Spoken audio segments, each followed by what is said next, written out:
When we wake up in the morning, there is a small but powerful decision waiting for us before our feet even touch the ground. Who do we talk to first? For many, the day begins with a glance at a phone, a scroll through messages, or thoughts racing about what needs to be done.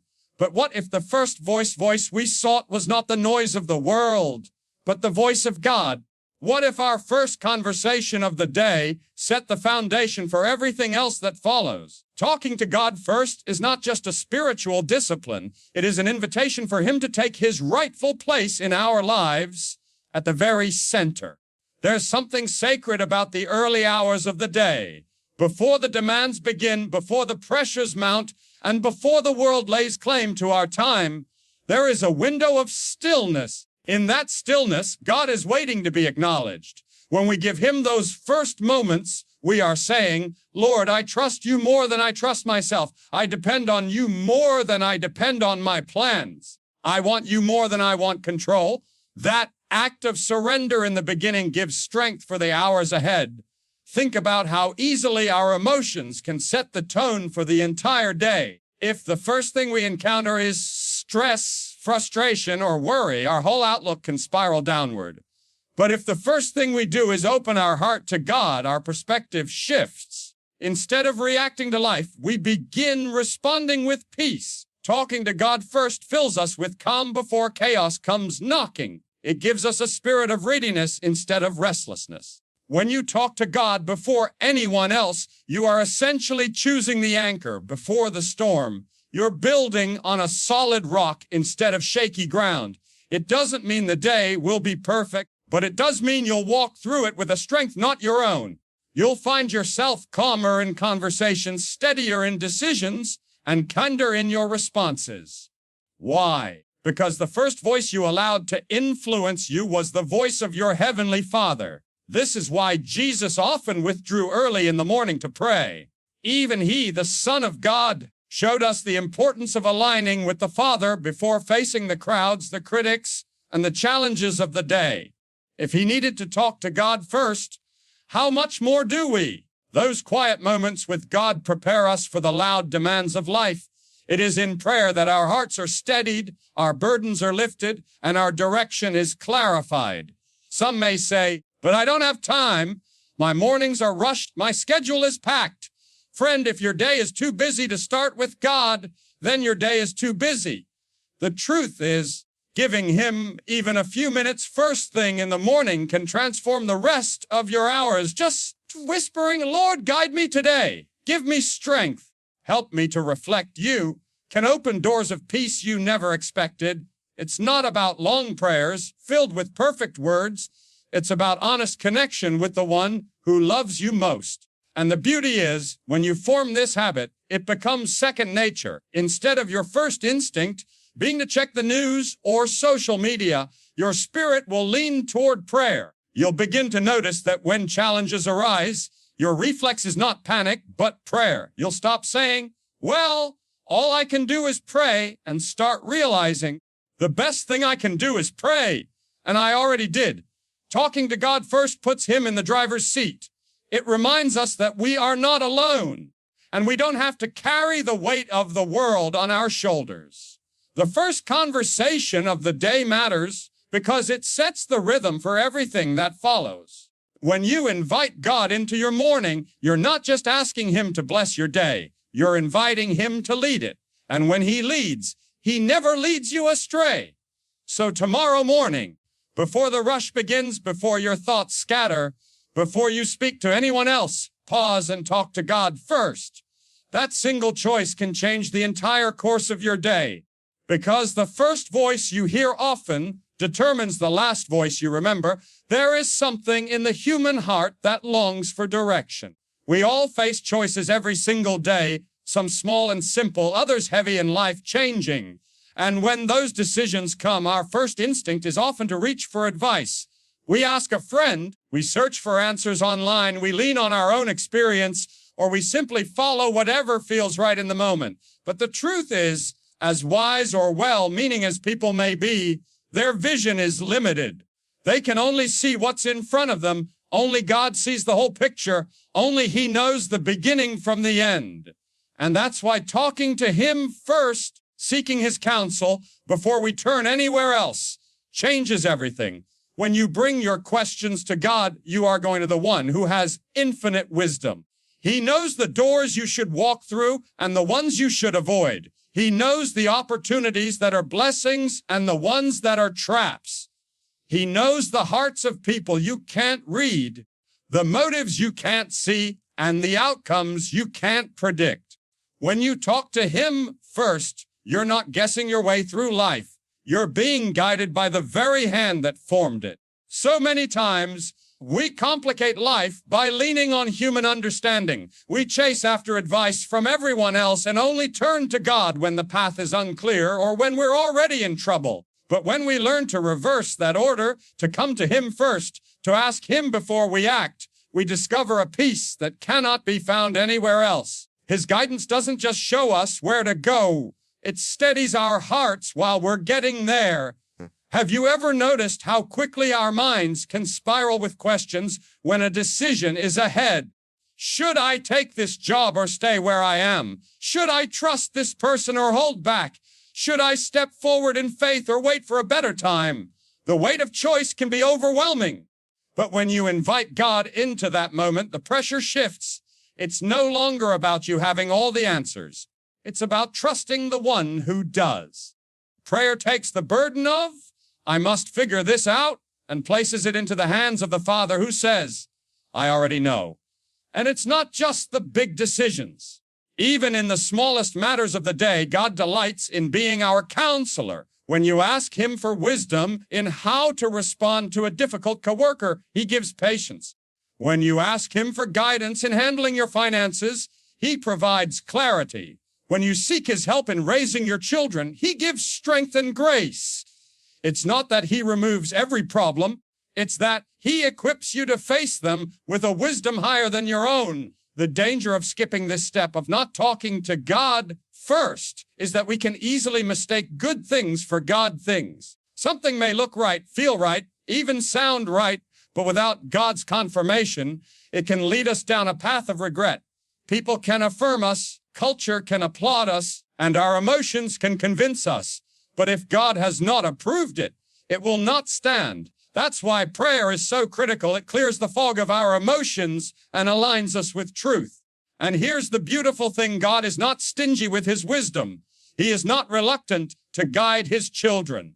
The moment you ask, the moment you humble yourself and say, Lord, I don't know, but you do, he begins to direct your steps. Sometimes his answer comes as peace in your spirit, sometimes through the counsel of his word, sometimes through the wise words of others he places in your life. But when you seek him first, you can walk forward with confidence, knowing you are not alone in the decision.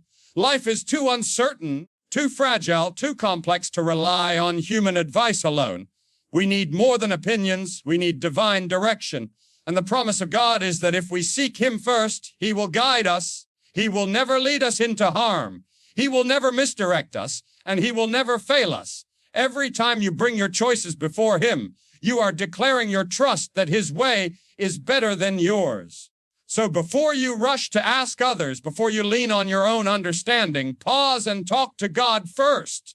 Let him be the guide, the counselor, the voice that shapes your path. Because when God leads, you will never be lost. One of the greatest battles we face in life is the battle of the mind. The moment we wake up, thoughts begin to rush in. What if this goes wrong? How will I handle that? What if I don't have enough? What if I fail? Worry has a way of creeping in before the day even starts. And if we're not careful, it can consume our energy, drain our joy, and rob us of peace. But there is a choice we can make, and it is a powerful one. Instead of running to worry, we can run to prayer. Instead of letting fear dictate our thoughts, we can talk to God first and let his peace guard our hearts. Worry is really just misplaced meditation. It is our mind rehearsing the worst possible outcomes over and over again until we convince ourselves that disaster is inevitable. But prayer takes that same energy and turns it into trust. It shifts our focus from the problem to the one who holds the solution. Where worry says, what if it all falls apart? Prayer says, even if it does, God will hold me together. Where worry imagines failure, prayer declares hope.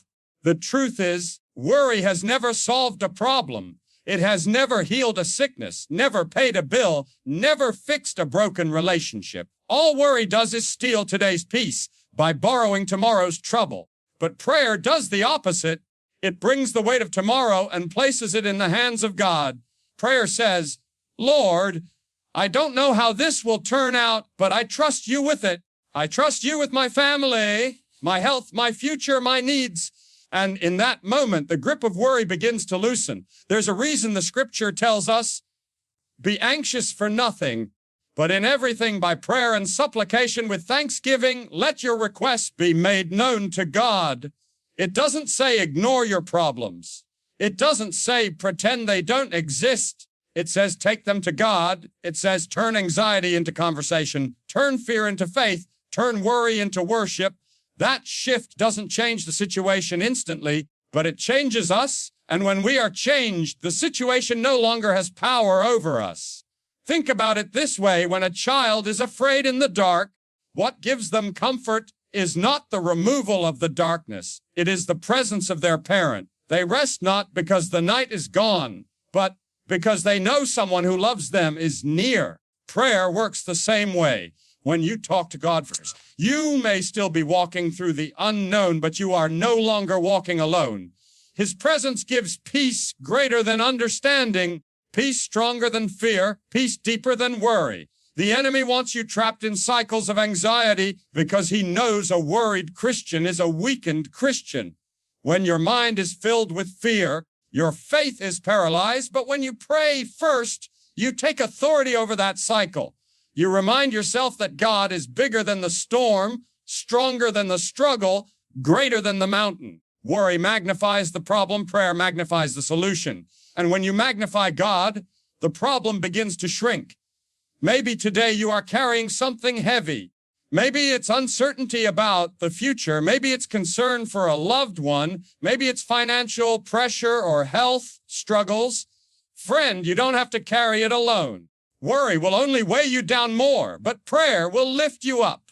The act of speaking to God about it releases the burden from your shoulders and places it onto His. And He is strong enough to carry what you cannot. And this is not just about big moments of crisis. It's about daily living. Every time anxiety whispers, what if? You have the opportunity to answer with prayer, Lord, Lord, you see. Lord, I trust you.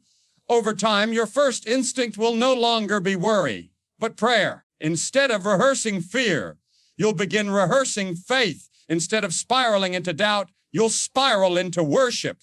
When you make that shift, you'll find that the situations around you may not always change right away, but the storm inside you will calm. You'll walk into challenges with a peace that doesn't make sense to others. People will look at you and wonder how you remain so steady in the face of uncertainty. And the answer will be simple because you talked to God first. So when worry comes knocking on the door of your mind, don't let it in. Take it straight to God in prayer. Replace the fear with faith, the doubt with trust, the anxiety with His peace. Because when you talk to God first, worry loses its power. So many people think of prayer as a ritual, something you check off a list, like brushing your teeth or paying a bill. They see it as an obligation, a duty, something that must be done to satisfy a religious requirement. But prayer was never meant to be just a routine. Prayer is not about reciting words into the air or following a formula to earn God's attention. Prayer is a relationship. It is a conversation with the living God, a connection between a father and his child. When you talk to God first, you are not just fulfilling a ritual, you are nurturing the most important relationship of your life. Think about the people you love most. If you only spoke to them out of obligation, if your words were lifeless and forced, that relationship would wither. Love thrives on presence, on sincerity, on honest exchange. And the same is true with God. He doesn't want us to come to Him out of cold duty. He wants us to come because our hearts long for Him, because we recognize we can't live without Him. Prayer is an act of intimacy, a daily choice to lean in close and say, Lord, I need you, I love you, I trust you. When you make prayer about relationship rather than ritual, it changes the way you approach it. It's no longer about finding perfect words or long stretches of time. It's about opening your heart, whether for a moment or an hour, and letting God be part of your day. Sometimes that might mean quietly sitting in His presence. Sometimes it's a cry for help in the middle of stress. Sometimes it's gratitude whispered as you drive or walk. The power isn't in the method. It's in the connection. God invites us to call Him Father. That's deeply personal. He doesn't want to remain distant and unreachable. He wants closeness. He wants us to see Him not just as creator of the universe, but as the one who cares about the details of our lives. The little things matter to Him just as much as the big things. When you talk to Him about what burdens you, no matter how small, you are saying, God, you are part of my every moment. That kind of relationship is what gives us strength. And here's something important. Relationships grow with consistency. The more time you spend talking to someone, the deeper the bond becomes. It's the same with God. When you begin your day by talking to Him first, you're not just forming a habit, you're building trust. You're teaching your heart that He is your first source of comfort, wisdom, and strength. Over time, that trust becomes so deep that in every situation, your instinct is to go to Him, not because you have to, but because you want to. But let me be clear, prayer as relationship doesn't mean every time you talk to God, you'll feel a burst of emotion or hear a loud answer from heaven. Sometimes it feels quiet, sometimes it feels ordinary. And that's okay. Just like in human relationships, not every conversation is dramatic or life-changing, but every one of them matters. The consistency is what builds closeness. Every time you pray, whether you feel something or not, you are strengthening the bond with your Father. Some people say, but I don't know how to pray. I don't have the right words. Friend, God is not impressed with eloquence. He is not moved by fancy phrases. What He desires is honesty. A child doesn't need polished words to speak to their parent. They just speak from the heart. God wants the same from us. He wants us to come as we are, hurting, joyful, confused, grateful, and just talk. He can handle your doubts, your fears, your questions. He welcomes them because He wants you, not perfection. When prayer becomes relational, it changes not only how you speak to God, but also how you see yourself. You begin to understand that you are deeply loved, fully known, and never alone. You realize that God doesn't just tolerate your prayers. He treasures them. Every word matters to Him. And when you believe that, your desire to talk to Him first grows stronger each day. Prayer that is rooted in relationship gives life. It breathes hope into weary hearts, courage into fearful minds, and joy into troubled souls. It is not about checking a box. It is about opening a door. And when you open that door and let God in first, everything else in your day begins to find its rightful place. So when you wake up tomorrow, don't approach prayer like a ritual. Approach it like a child reaching for their father, like a friend reaching out to someone they trust. Talk to God first, not because you must, but because you can, and because He longs to hear your voice. Life has a way of surprising us. We may plan our schedules, map out our goals, and try to anticipate what's ahead, but the truth is, none of us really knows what the next hour will bring, let alone tomorrow. We live in a world that is unpredictable, a world where things can shift in an instant. And that is why talking to God first is so vital. Because while we can't see what's around the corner, He can. While we can't prepare for every possibility, He already knows the path. When we begin the day with Him, we are placing our steps into the hands of the one who has already walked ahead of us. It is such a comforting thought to know that God is never surprised. Nothing catches Him off guard. The sudden phone call, the unexpected challenge, the opportunities that appear out of nowhere, He saw them before they ever reached us. And because He saw them, He is more than able to guide us through them. When you talk to God first, you are essentially saying, Lord, I don't know what this day holds, but You do. Lead me where You want me to go. Keep me from paths I shouldn't take. Help me to see what I can't see. That kind of prayer doesn't just invite God into your day.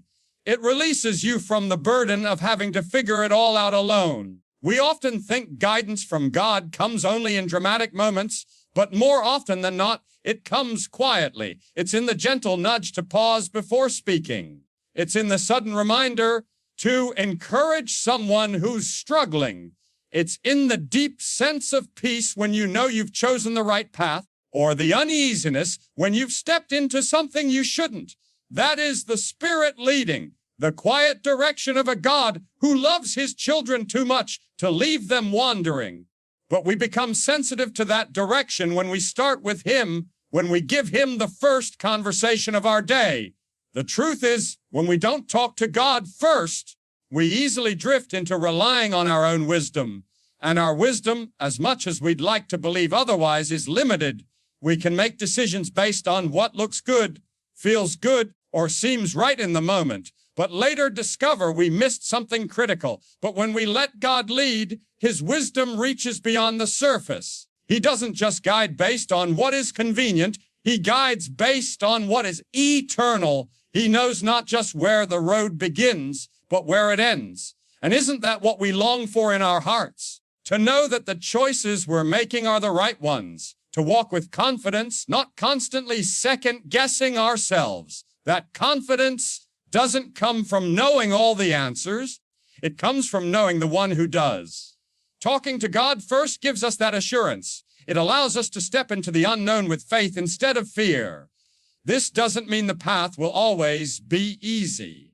Sometimes God's direction leads us into challenges that grow our faith. Sometimes it requires patience when we want speed, or obedience when we want control. But his guidance is always good because his heart for us is always good. Even when his leading doesn't make sense in the moment, it is working something far greater than we can see. And when we trust him, when we choose his way over our own, we discover later that he was weaving together a plan far more beautiful than anything we could have created. There is also a protection that comes when we talk to God first. How many regrets could be avoided if we paused to seek his direction before acting? How many mistakes could be prevented if we took the time to listen for his voice?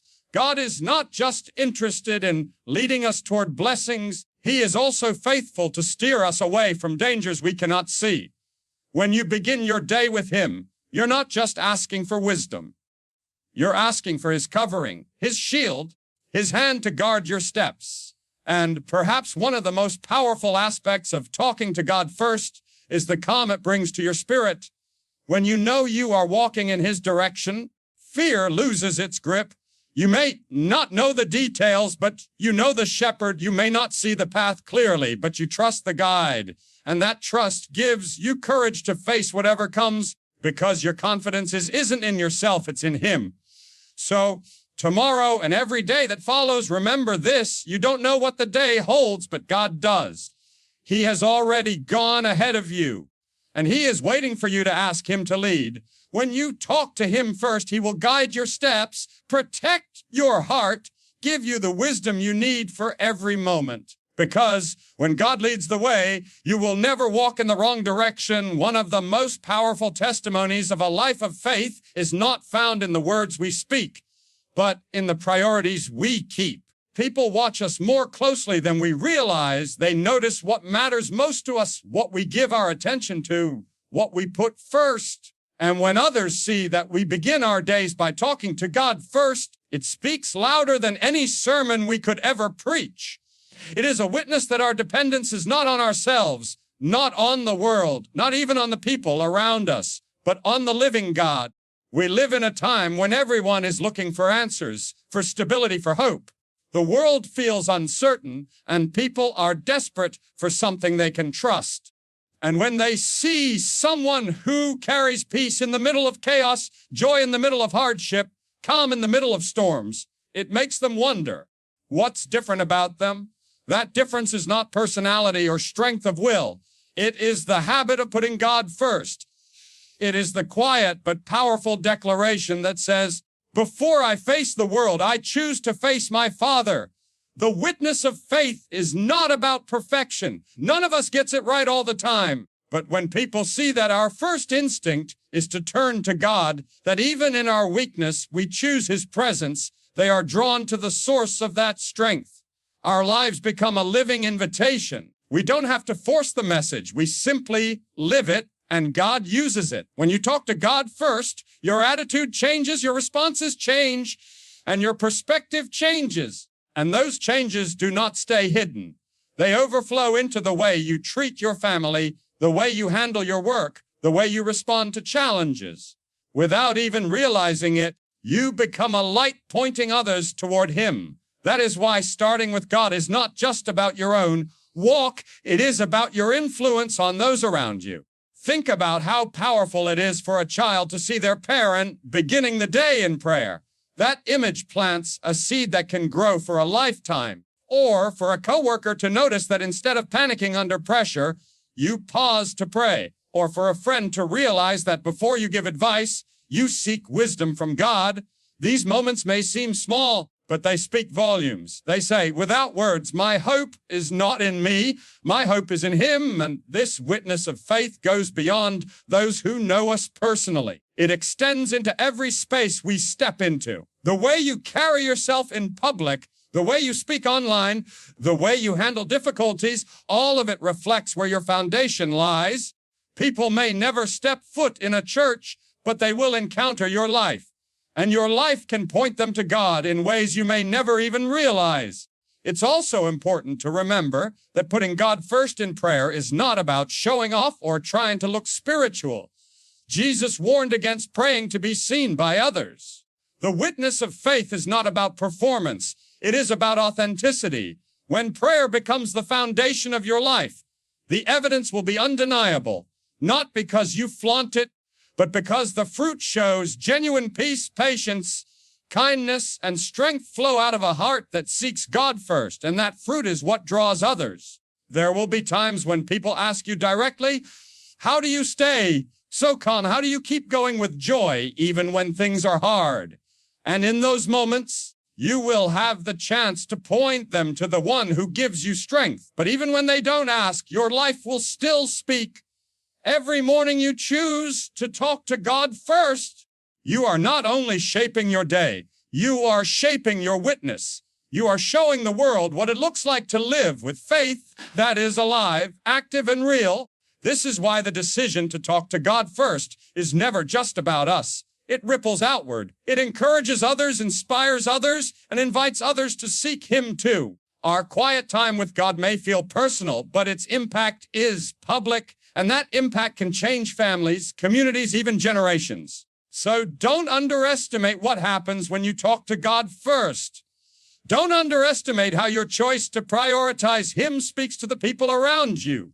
Because every time you put Him first, you are declaring to the world that He is worthy of your trust, your time, and your life.